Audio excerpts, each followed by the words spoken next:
Today I will be discussing the gender wage gap in the United States. The wage gap is a percentage used to describe the discrepancy between how much males are paid in comparison to females in the United States. This is a highly disputed phenomenon that exists and has for many years. As of 2016, women make 79 cents for every dollar that males make. This is due to the gender wage gap, which exists because of inherent discrimination, realized or not, within many business institutions.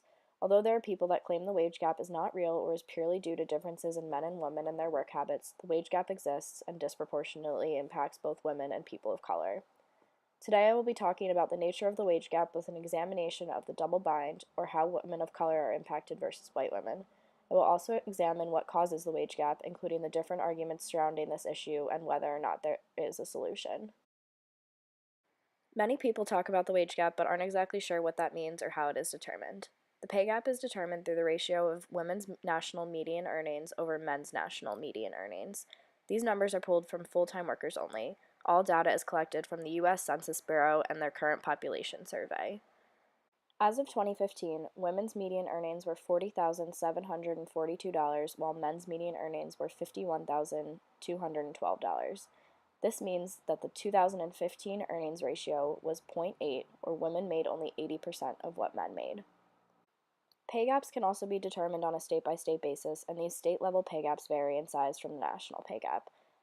Some are significantly higher than the national pay gap, such as women working in New York and Delaware earn 89% of what men earn, while others are significantly lower, such as women working in Wyoming earn just 64% of what men earn. In order to understand the wage gap, it is important to understand how it began.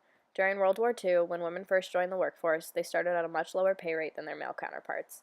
After the war, men took over many of their jobs once again. However, the growth in women in the workforce still continued.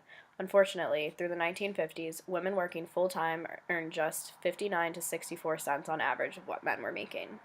While the wage gap has shrunk over the last few decades, it still exists. Today, the discrepancy of pay between sexes does not affect all women equally. There's also a pay gap between white men and men of color. Therefore, women of color suffer from what is called a double bind. They get paid less due to their status as a woman and as a person of color. Women of different races suffer from different pay discrepancies as compared to white men. As of 2014, Asian American females had the lowest pay discrepancy.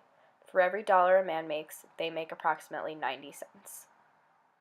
Meanwhile, white women make 79 cents, African American women make just 64 cents to every dollar, and Latina or Hispanic women make only 59 cents for every dollar that a man earns.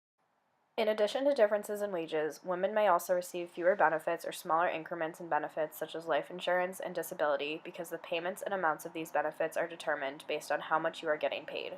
When women retire, they also will receive less income from pensions, Social Security, etc. Something that is important to note is that there are laws in place to combat differences in pay due to gender. In 1963, the Equal Pay Act was introduced as part of the Fair Labor Standards Act. It was established as an equal employment opportunity law and states that men and women who are doing the same job within the same company or organization must receive the same amount of compensation. There are guidelines that determine what is considered fair basis for paying a man and a woman different wages and salaries.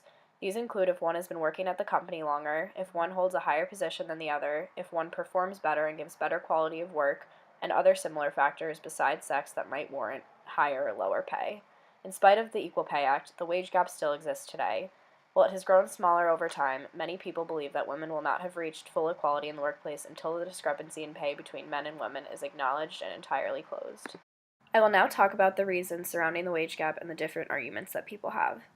There are many factors that are said to cause and impact the wage gap. Many people argue that the wage gap is not an accurate depiction of the difference in pay received by men and women because women tend to work less hours and work lower paying jobs.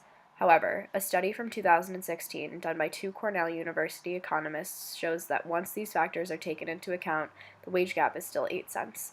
This is 8 cents that is entirely unaccounted for in terms of any differences in work habits between men and women. Many people believe that this is where the inherent discrimination comes into play. Many people try to explain the wage gap away with the previous arguments. The following is a quote from Christina Catarucci, a Slate.com contributor. She says, "And a wide gap still remains even when researchers control for location, hours worked, and varying roles. Across industries and education levels, women are paid less for doing the same work. A 2011 study found that just minted female physicians start with salaries $16,819 lower than their male peers. Another recent study logged a 20% gender wage gap for executives with MBAs. The average woman with a graduate degree earns an annual $5,000 less than the average man with a bachelor's degree. An important thing to consider and examine is why women work fewer hours and take lower paying jobs in lower paying job sectors in the first place. Systematic oppression of women contributes to this. In spite of years of efforts, women are still expected to be primary caretakers of children while men are expected to be the primary breadwinners. There is no easy answer or solution to the wage gap. Recent studies show that if we continue making progress at the rate we have been, women and men will eventually receive equal compensation by 2059. However, reaching this point requires action to be taken and acknowledgement of the wage gap. It is unlikely that the gap will have entirely closed within the next 43 years because of this. Men and women deserve to be paid equally for doing equal work. However, this does not always occur in today's society.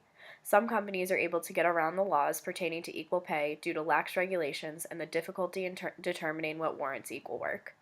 Although many people would say that they believe sexism in the workplace no longer exists, there is often an inherent discrimination against women.